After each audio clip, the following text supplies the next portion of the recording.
नमस्कार मित्रांनो, आपल्याला एक सीताफळ सापडले, पीक लावून बघू दे किती पिकलेलं आहे, तर ताळ्या आहेत का नाही ते. हे गळून पडलेलं सीताफळ आहे जे थोडं पिकलेलं आहे. बऱ्याच जणांचा आपल्या जुन्या व्हिडिओवरती कमेंट्स वगैरे आल्या होत्या की हा NMK गोल्डन आहे, याच्यामध्ये आळ्या वगैरे निघतात. आपण ऑलरेडी एक सीताफळ कापून दाखवलेले, पण ह्या पिकलेल्या आहेत पण आळ्या निघतात, तसं आपण चेक करूया. तुझा उपकारा जगी तोड नाही, ओवाळीन जीव माझा सावळे विठाई विठ्ठला माय बाबा.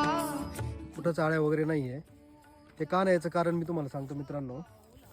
हा जो माल आपण आणलेला आहे, हा जो माल तुम्ही बघताय, हा लागलेला माल, इकडचा माल, हा जो माल तुम्ही बघताय हा असाच आलेला नाही आहे.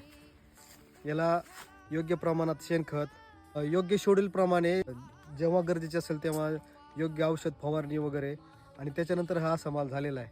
त्याच्यामुळं आजपर्यंत तरी आपल्या पंचवटी फार्मच्या सीताफळामध्ये एकही आळी निघालेली नाही आहे. इतकं सगळं खत आणि औषधाचं व्यवस्थापन केल्यामुळे आपला माल जो आला आहे तो सुपर क्वालिटीचा आहे, आणि आजपर्यंत एक पण त्याच्यामध्ये आळी वगैरे निघालेली नाही आहे.